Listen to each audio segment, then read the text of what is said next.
नमस्कार, प्रणाम, जय सिया राम। मानस पीयूष के माध्यम से श्री रामचरित मानस का अध्ययन करने की इस श्रृंखला में आपका पुनः स्वागत है। तो आज हम पढ़ेंगे बालकांड के मंगलाचरण का 6वां श्लोक। यन माया वशवर्ती विश्वमखिलम ब्रह्मादिदेवासुरा यत् सत्वादमृषैव भाति सकलम रज्जो यथा हेर्भ्रमः यत्पाद प्लव एक एव ही भवाम्भोधेस्ति तीर्षावतां वंदेहम तमशेष कारण परम रामाख्यमीशम हरिम। अर्थ, सारा विश्व जिनकी माया के वश में है, यन माया वशवर्ती, और ब्रह्मादि देवता तथा असुर भी जिनकी माया के वशवर्ती हैं। विश्वमखिलम ब्रह्मादि देवासुरा, यह सत्य जगत जिनकी सत्ता से ही भासमान है। यत् सत्वाद मृषैव भाति सकलम, जैसे कि रस्सी में सर्प की प्रतीति होती है। जैसे कभी भ्रम हो जाता है, रस्सी को देखते हुए ऐसा लगता है कि ये सांप है।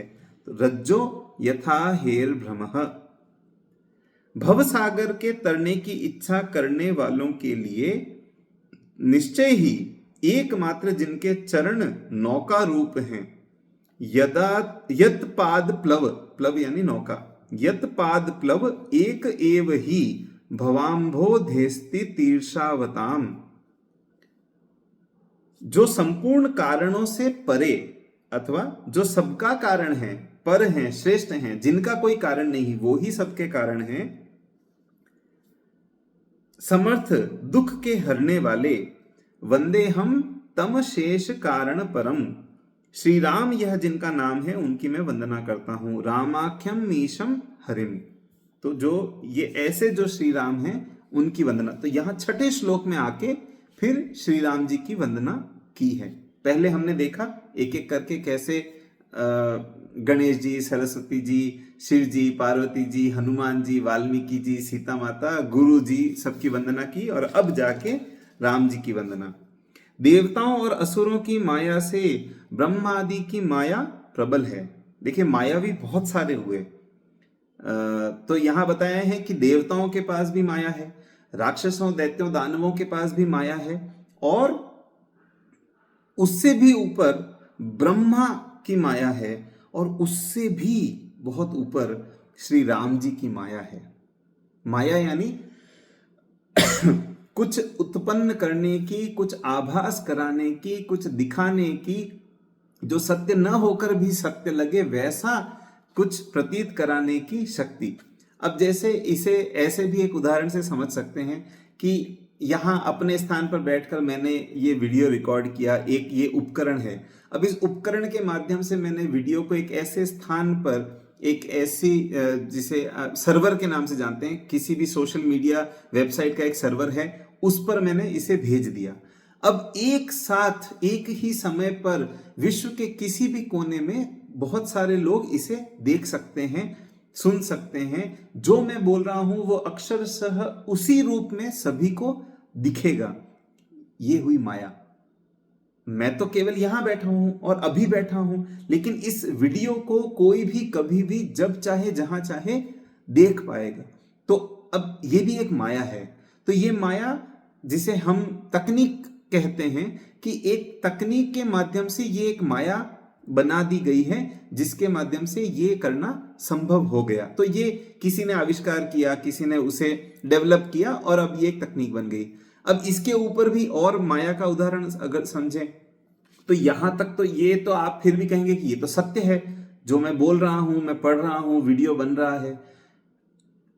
यहां तक भी यदि आपको ना लगे कि इसमें माया क्या हुई, मैंने उदाहरण दिया कि बहुत लोग एक साथ मुझे देख पाएंगे, जबकि मैं एक साथ सबके पास हूं नहीं। तो एक तो माया का ये रूप हुआ।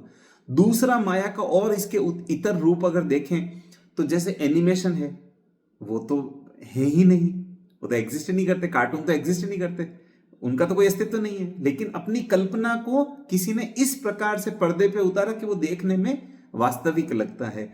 जैसे कंप्यूटर ग्राफिक्स होते हैं, जिनका फिल्मों में, एनिमेशन में, वीडियोस में लोग प्रयोग करते हैं। बहुत प्रकार की एडिटिंग करते हैं, जिससे जो वास्तव में नहीं है और जो संभव भी नहीं है।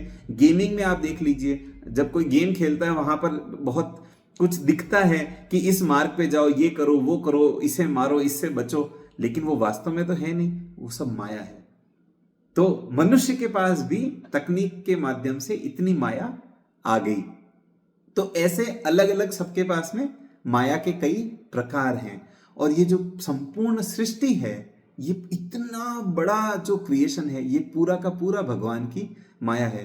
तो ब्रह्मा जी की माया और ब्रह्मा जी के भी ऊपर परमात्मा की माया, श्री राम जी की माया, इस प्रकार से उसे समझाया है।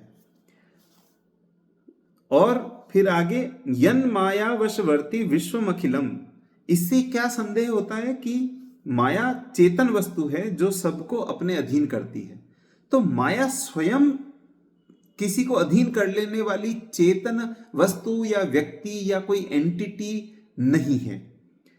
यत सत्वाद मृषेव, माया जड़ है, माया अपने आप में कुछ नहीं है, माया जड़ है, वह स्वयं स्वतः शक्तिमान नहीं है, निर्बल है। वह श्री राम जी की प्रेरणा से, उनकी सत्ता से, उनका आश्रय पाकर ही परम बलवती होकर सब कार्य करती हैं और करते हुए दिखती है।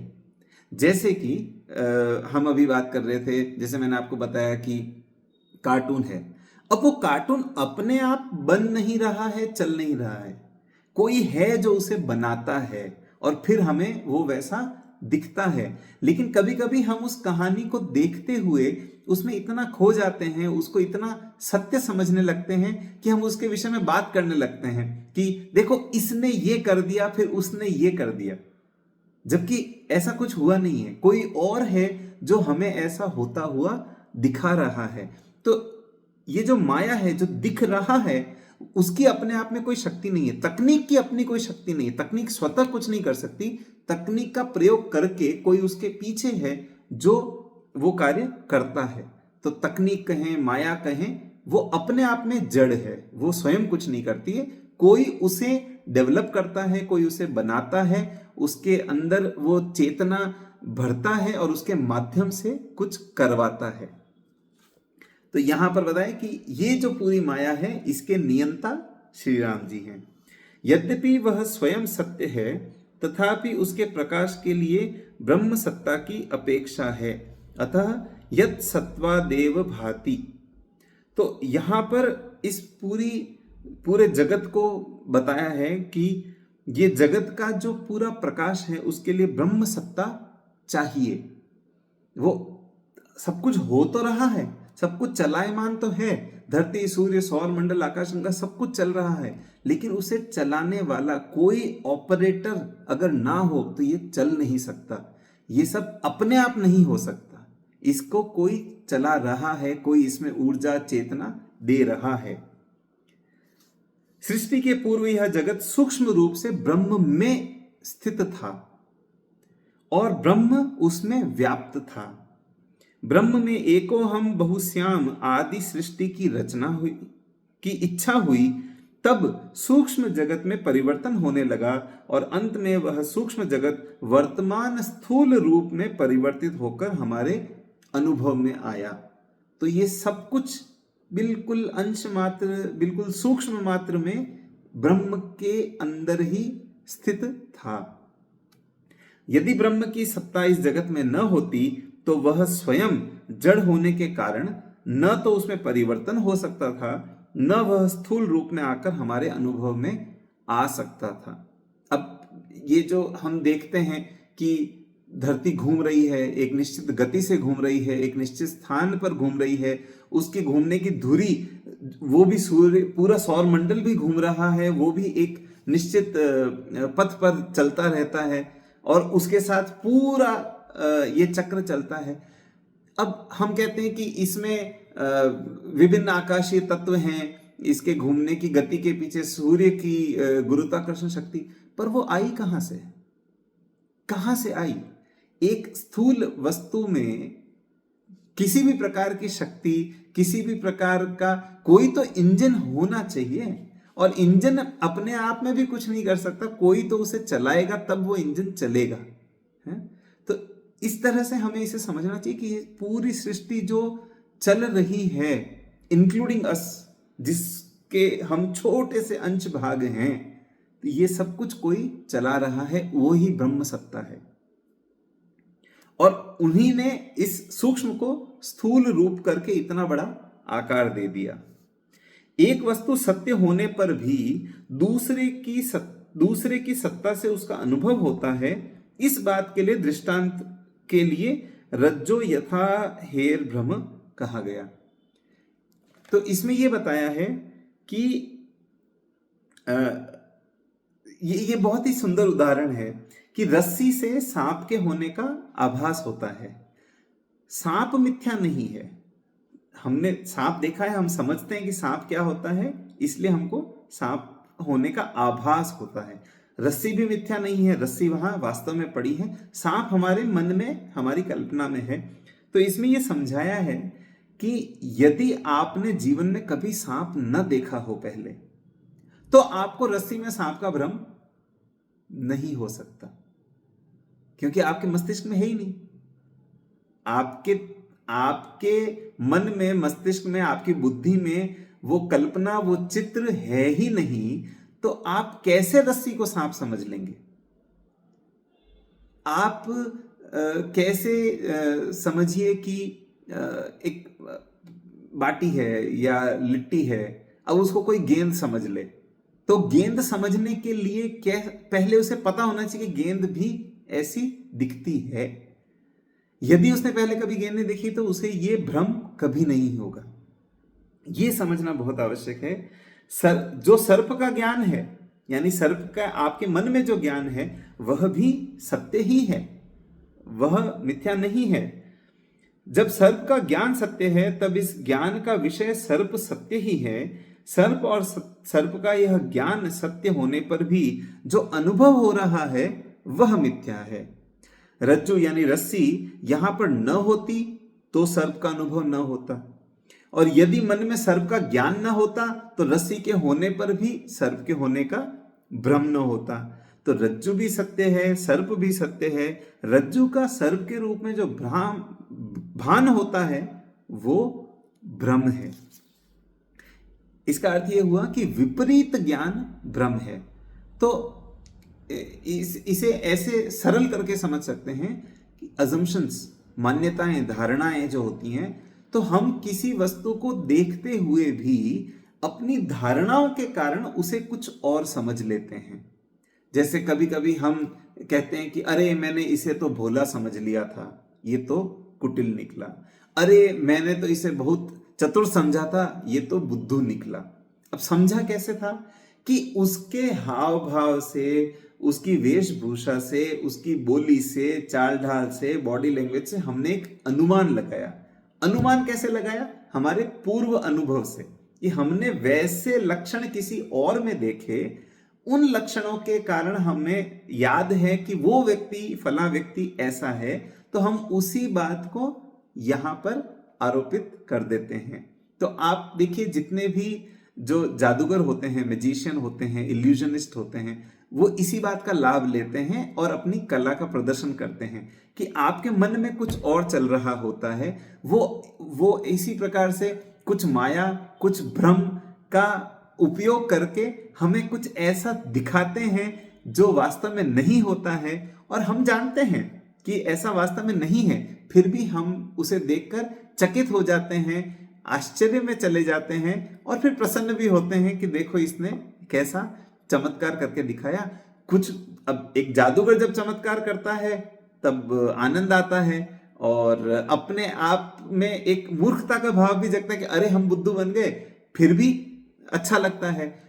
लेकिन जब कोई दुर्भावना के साथ नकारात्मक रूप से इस प्रकार अपनी कला का दुरुपयोग करता है, तब हम उसको कहते हैं ठग, कि इसने ठग लिया, इसने हमें ऐसा दिखाया जो सत्य नहीं था, हम उस भ्रम में पड़ गए और हम बुद्धू बन गए। तो ये अलग अलग प्रकार हैं कि कैसे विपरीत ज्ञान हो जाता है। अब कोई विपरीत ज्ञान का मनोरंजन के लिए प्रयोग करता है, कोई ठगने के लिए। जैसे तेजस यानी अग्नि में जल और कांच आदि मिट्टी का विनिमय हो, ऐसा दिख जाता है। जैसे कांच में जल दिखने लग जाएगा, जल में कांच दिखने लग जाएगा यदि वो स्थिर हो। अग्नि में जल दिखने लग जाता है, अग्नि के ऊपर जो वाष्प आती है उसमें, उसको देख के यदि आपको अग्नि नहीं दिख रही है और केवल वाष्प दिख रही है तो आपको ऐसा लगेगा कि ये पानी कैसे उड़ रहा है ना, ऐसा उसको देख के भ्रम हो जाता है। उसी तरह मृषा त्रिसर्ग अमृषा है, ये जो संसार है ये सत्य नहीं, ये एक माया है, और उनके रूप में, शरीर रूप में तो सत्य है, अन्यथा मृषा है। जिनकी सत्ता से यह सारा विश्व सत्य जान पड़ता है, इससे यह सिद्ध हुआ कि जगत में जो सत्यत्व है वह परब्रह्म का ही सत्यत्व है, जगत का नहीं। चूंकि नियंता वो है तो हमें यह समझना चाहिए कि जो हो रहा है वो सत्य नहीं है, जो कर रहा है वो सत्य है। कि जब, अच्छा, फिर कोई सोचेगा कि जब यह सत्य है नहीं तो सत्य जैसा दिखता क्यों है, तो उसका भी वो निवारण बताते हैं। चूंकि हम सब, पूरा विश्व उस माया के अधीन है, इसलिए हमें ऐसा दिखता है। ब्रह्म का स्वरूप तो निर्गुण निराकार कहा गया है। एक अनीह अरूप अनामा, अज सच्चिदानंद पर धामा। निर्गुण निराकार ब्रह्म सगुण साकार जगत का भ्रम कैसे करते हैं? इसका समाधान यह है कि जैसे आकाश का कोई रूप न होने पर भी हमें वो नीला दिखता है, उसका रूप न होने पर भी वो हमें गोल दिखता है, उल्टे कड़ा जैसा दिखता है, वैसे ही रूप रहित ब्रह्म पर जगत का भ्रम हमें होता है। पंचीकरण के कारण आकाश में जो अष्टम अंश पृथ्वी का तत्व है, उसी के कारण यह भ्रम है। ये पंच तत्वों के भिन्न भिन्न अंशों पर भी एक विस्तार में विषय आता है कि कैसे प्रत्येक तत्व में अष्टम अंश अन्य तत्व का भी मिला होता है। जैसे एक आकाश है तो उसमें अष्टम अंश बाकी चारों तत्वों का भी है। पृथ्वी में अष्टम अंश, अष्टम अष्टम अष्टम बाकी चारों का भी है। ऐसे ही प्रत्येक तत्व में अष्टम अंश होता है। मन अपंचीकृत भूतों के सत्व गुणों से बना है और रूप रहित भी है, पर स्वप्न और मनोरथ आदि में सब जगत व्यवहार अनुभव में आ जाता है।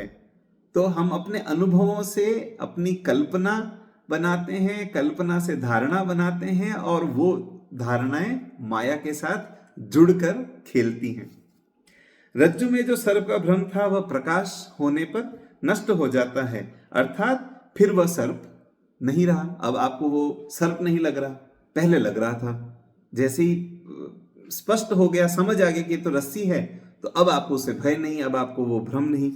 तो इसी प्रकार जब ईश्वर का ज्ञान हो जाता है तब जगत की माया छूट जाती है, जगत की माया का प्रभाव चला जाता है, तब सीधा ईश्वर के दर्शन होने लगते हैं। तब उनके द्वारा अज्ञानियों का उपदेश द्वारा उद्धार आदि भी व्यवहार न होना चाहिए। संसार से मुक्त होने का मार्ग ही बंद हो जाता, पर ऐसा देखने में नहीं आता। ये शंका है कि जब ज्ञान हो गया कि ये जगत मिथ्या है, तो फिर ये जगत दिख क्यों रहा है? अब तो ज्ञान हो गया, समझिए कि हमने मान लिया, हमें समझ आ गया, ये पूरी बात स्पष्ट हो गई, फिर दिख क्यों रहा है? तो यहां पर समाधान ऐसा है कि उपादान कारण नष्ट होने पर भी उसका कार्य क्षण भर रह जाता है। इस प्रकार न्यायिकों ने कहा है, वैसा ही हमारा क्यों न संभव हो। अज्ञान रूपी कारण नष्ट होने पर भी यह जगत रूपी कार्य कुछ समय तक रह जाता है। रज्जु सर्प प्रसंग में रज्जु के ज्ञान से सर्प के अभाव का निश्चय होने पर भी उसका कार्य स्वेद, कंप आदि कुछ देर तक रहता है। अभी कह रहे हैं कि यद्यपि आपको यह ज्ञान हो गया कि जगत मिथ्या है, फिर भी जैसे एक बार अगर आपको रस्सी से सांप का भय हो गया, तो आपके मन में भय आने से जो आपका ब्लड प्रेशर हाई हो गया, आप कांपने लगे, आपकी जीवा कांपने लगी, आपको ज्वर सा आ गया, तो उसका प्रभाव कुछ समय तक रहेगा। एक बार पता भी चल गया ना तो भी रहेगा। जैसे कभी कभी मैं अपनी ही बात बताऊं, कल मुझे अचानक ऐसा भ्रम हुआ कि जैसे कोई गाड़ी है, वो ये गाड़ी इस व्यक्ति को टक्कर मारने वाली है, और वो ऐसा मन में विचार आते ही मैं बहुत घबरा गया। अब वो टक्कर हुई नहीं, सब कुछ सकुशल, इन्हें भी पता चला उन्हें भी पता चला, आपस में टकराए नहीं, आराम से निकल गए। लेकिन मैंने इतना उसे सोच लिया था कि ये टक्कर हो जाती तो क्या होता।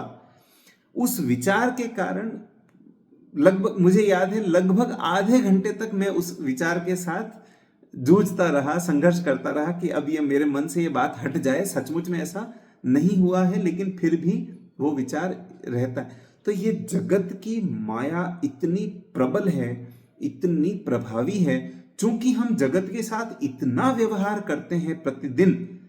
जगत यानी सब कुछ, हम जहां बैठे हैं वो स्थान है, लोग हैं, हमारा भोजन है, हमारा कार्यालय है, इतना हम व्यवहार करते हैं कि हमें बार बार याद होने पर भी कि ये मिथ्या है और ईश्वर सत्य है, हम इसको भूल नहीं पाते हैं, हम इसके परे नहीं जा पाते हैं, क्योंकि व्यवहार तो करना है और निरंतर कर रहे हैं। यदि कोई व्यवहार करना छोड़ दे तो संभवतः वो धीरे धीरे माया समाप्त हो जाए, लेकिन नियमित निरंतर व्यवहार कर रहे हैं तो माया समाप्त कैसे होगी। तो इस प्रकार वो प्रभाव बना रहता है।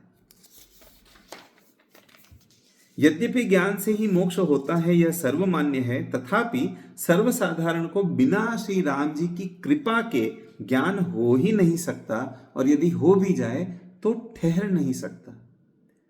ये कहने में बहुत सरल है कि ये ज्ञान की बात है, बड़ी स्पष्ट सी बात है। इस वीडियो के माध्यम से मैंने पढ़ के आपको बता दिया, 2 उदाहरण भी दे दिए, तो फिर तो ये सबको समझ में आ जाना चाहिए। नहीं आता है।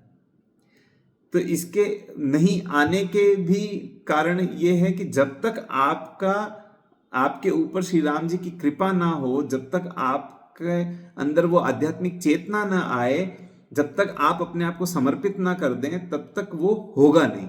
और यदि हो भी गया, जिसे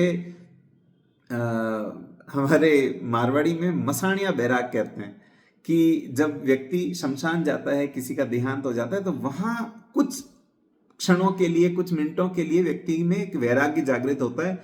वो देखता है अपने सामने प्रत्यक्ष, और वो समझता है कि ये जीवन मिथ्या है, कुछ नश्वर जीवन है, इत्यादि इत्यादि बातें उसके मन में आती हैं। जैसे ही वो घर लौट कर आता है, वो सब बाहर, फिर वही हंसना, खेलना, लड़ना, 4 बातें करना, किसी को कुछ पूछना, कुछ बताना, जीवन के नाना प्रकार के संघर्ष फिर से चालू हो जाते हैं, और फिर वो उस बात को भूल जाता है। फिर कभी अवसर आता है, फिर वो वहां शमशान में जाता है, फिर उसके अंदर वो मसाणिया बैराग जाग जाता है। तो ऐसा होता रहता है, लेकिन वो स्थिर नहीं रहता है। क्यों? क्योंकि अभी तक आपने वो ईश्वर के साथ सतत संबंध स्थापित नहीं किया है, जिससे आपको जगत की मिथ्या माया निरंतर स्पष्टता दिखती रहे, और आप निरंतर उस चेतना में रहें कि मेरा संबंध तो उस नियंता के साथ है, मुझे तो वहां पहुंचना है। ये बाकी जो खेल तमाशा हो रहा है मैं देख रहा हूं, लेकिन मुझे इससे कोई सरोकार नहीं। तो वो आएगा भी तो टिकेगा नहीं, ऐसा उसमें बताया है। फिर यहां एक शब्द है अशेष कारण परम, अर्थात संसार में जहां तक एक का कारण दूसरा है, दूसरे का तीसरा, उन समस्त कारणों के कारण श्री राम जी हैं, और उनका कोई कारण नहीं है, उनको किसी ने उत्पन्न नहीं किया है, उनका कोई रचनाकार नहीं है। ईश और हरि दोनों ही राम जी को विशेषण दिए गए हैं। ईश से यह जताया कि यह चराचर के कारण मात्र ही नहीं, उनकी स्थिति, पालन और संहार को अनेक ब्रह्मा विष्णु महेशों के समान अकेले ही समर्थ हैं, सबके प्रेरक, रक्षक, नियामक, नियंता सब कुछ हैं। तो जैसा कि मैंने बताया था पहले भी कि तुलसीदास जी की जो विचारधारा है, जो सोच है, उसमें वो श्री राम जी को सबसे ऊपर रखते हैं। ऐसे ही जब आप भागवत पुराण पढ़ेंगे, उसमें आपको मिलेगा कि श्री कृष्ण भगवान सर्वोपरि हैं। आप गणेश पुराण पढ़ेंगे, उसमें गणेश जी सर्वोपरि हैं। आप शिव महापुराण पढ़ेंगे तो उसमें शिव जी सर्वोपरि हैं। तो ये अलग अलग विचारधाराएं हैं। अंततः बात यही है कि आप रूप और नाम जो भी देखें, आप देख परमात्मा को ही रहे हैं। और अंततः तुलसीदास जी भी यही कहते हैं कि परमात्मा जो है वो निर्गुण निराकार है, लेकिन मेरे लिए उनका ये स्वरूप है। तो इसी तरह सभी लोग अलग अलग मार्ग और अलग अलग स्वरूप के साथ उन्हें देख सकते हैं।